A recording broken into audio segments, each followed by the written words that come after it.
Hello everyone, my name is Adam Henrie and I will be representing the advocates for the Fair Use Doctrine. The Fair Use Doctrine is a set of rules and guidelines that were enacted into U.S. copyright law in 1976. There are 4 guidelines that are to be interpreted very broadly and for a specific reason so that the courts can be able to attack all types of situations.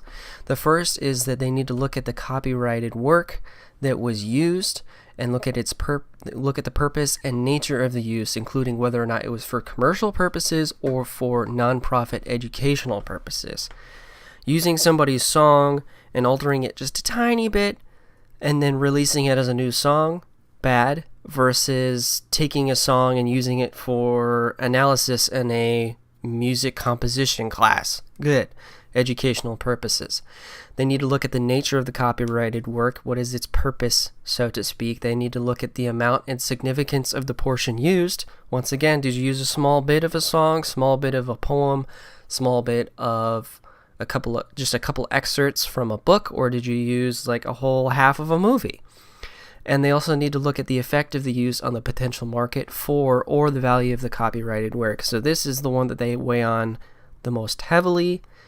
Does it have a negative market reaction versus positive, and does it hurt the copyright holder? Here we look at an evaluation of fair use, just a couple of little instances. The author is Rich Stim. He posted a blog post on stanford.edu. He is an attorney at law, and he has sort of an evaluation of how you should look at fair use. He talked about commentary and criticism.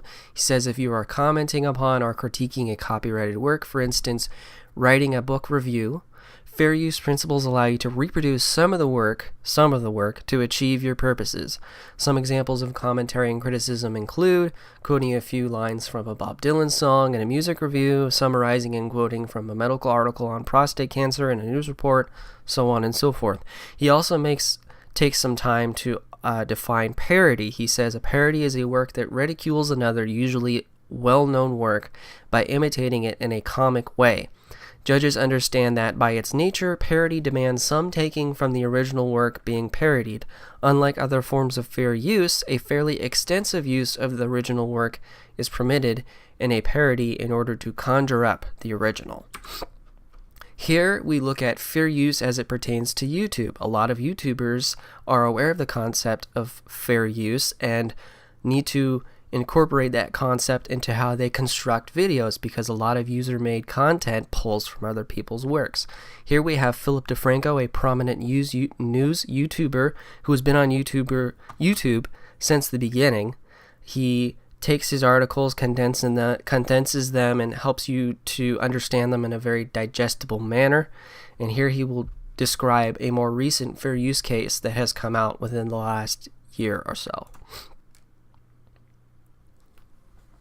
What's up, you beautiful bastards? Hope you're having a fantastic Monday. Welcome back to the Philip Defranco Show, and let's just jump into it. And the first thing I want to talk about today is another huge fair use case that could change what people see as fair use. And I will say, there is part of me that is surprised that we are talking about another massive fair use case this close to the H3H3 decision. We, of course, talked about that landmark fair use decision late last week. At the same time, the other part of my brain goes, well, all situations aren't the same, and we've been calling this for a while as far as YouTubers suing YouTubers. As the industry matures, there's more money, lawyers get involved, and there's something to actually take. Well, yes, you can pay lawyers up front and put them on retainer. There are lawyers willing to work for a share of the winnings. And now that YouTubers are making enough that there are actual winnings to be taken, we're going to see more of that. But that note of all fair use cases are not made the same, I think that's something that we need to focus on. The H3H3 case and what we're about to talk about are far different. The situation we're talking about today involves YouTuber Akilah Hughes, otherwise known as Akilah Obviously, suing Carl Benjamin, otherwise known as Sargon of Akkad. I'll link to the full claim down below, but let me try and simplify. November 18th, 2016, Akilah puts out a video called We Thought She Would Win. And the video is a mishmash of her talking in front of her kitchen and then also footage from election night. She's on the ground floor where Hillary Clinton is supposed to give her victory speech. They're gonna have a party, and then you see the night go horribly wrong for Clinton and her supporters. The lawsuit claims that Carl takes that video, he essentially trims it. Akilah's video coming in at just under 10 minutes, while Carl's is coming in at around a minute and a half, but has essentially been described as just clips from Akilah's video played back to back. There's no commentary like you would see with an H3H3 video where they play a clip, they react, play a clip, then they react. Carl's video is then taken down by Aquila. It appears that Carl then started trying to fight against that, but then also uploaded the video to another site called Minds. There, the promotion of the video reads, Aquila Hughes has copyright striked my satire of her, so I am uploading it here. Original video, then providing a link. But if you try and see that video today, it's no longer there. Now, before we move any further, it's just really important that we understand the difference here, and I figure let's just use Jake Paul as an example. If I play a clip from Jake Paul's new video and provide some commentary like this. Yes, I was a dumb 5th grade stupid bully.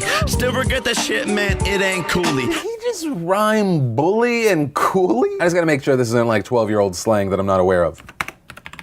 Nope, unless he was making a racist reference to unskilled Asian labor, that was just the laziest fucking rhyme ever. Couldn't be bothered to let the Y roll into whatever the next word would be. I regret that fully. Nothing, just lazy. Same garbage, different day. That would be an example of the H3H3 situation in defense, whereas this is like if I took 1 minute of Jake Paul's video, just uploaded it on the internet, but then changed the title. Instead of his title of Fuck Jake Paul official music video, in this situation I just re-upload it with the title Kid with Learning Disability Raps for the First Time. Not clickbait, emotional. That is the situation it looks like we're dealing with Sargon of Akkad, because reportedly Sargon's clip was originally titled SJW Levels of Awareness. So the question becomes, is that defensible when it comes to fair use? My opinion, as someone that is 100% not a lawyer, not that I really feel like I need to clarify that, but just so I did, my opinion is not really, although there may be one defense out there for him. It could be argued that Sargon's title of the video, which essentially serves as a caption on the viewing page here on YouTube, is transformative in nature. And an example people have been using for this to be a proper defense is an artist by the name of Richard Prince. Richard Prince is the artist that made massive news when he simply took people's Instagram photos with their captions and then simply included his comment at the bottom of the picture and then sold those as art. And at least one of these pieces reportedly sold for almost $100,000. But the note there is that while people are saying, well, Prince has gotten away with appropriation in the past, he's still dealing with this situation. Prince has won, and when he lost, he successfully appealed cases in the past, but this is a different situation. And it's one, like with the Sargon situation, that is being taken seriously. In July, U.S. District Judge Sidney Stein ruled that Prince's case would not be dismissed and said, the primary image in both works is the photograph itself. Prince has not materially altered the composition, presentation, scale, color palette, and media originally used by Graham. And that's another place that this situation could be seen as different. With Sargon's video, what he took out could be seen as a creative choice to go along with his change of title. But still, is that enough? I don't know, and at most, I think it's kind of a weak defense, but that is me personally. Also, the amount being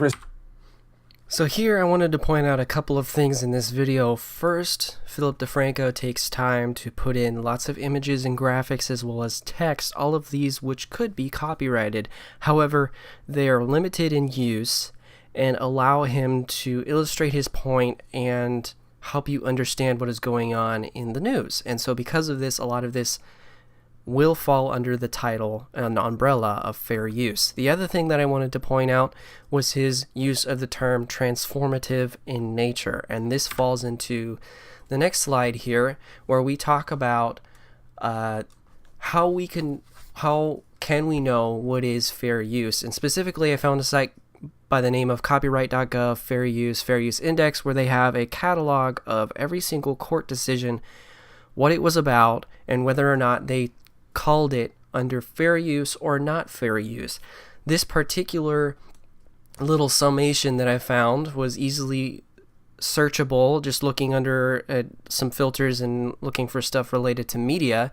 And here we have defendant VidAngel against Disney. What he did is he ripped movies off DVD, found a whole bunch of objectionable content, made sure to filter it, uploaded them individually, little clips based off of that content to a cloud storage site, and created a service where people could stream movies in a more sanitized manner based on a whole bunch of different types of filters. The court found that even though he cut up these movies, they felt it was not transformative in nature. They said it does not necessarily add something new or change the expression, meaning, or message of the film. I feel it does, but this is what they felt. And so they say it is that fair use was not found. Also, he also went out of his way to take a DVD and use it commercially by breaking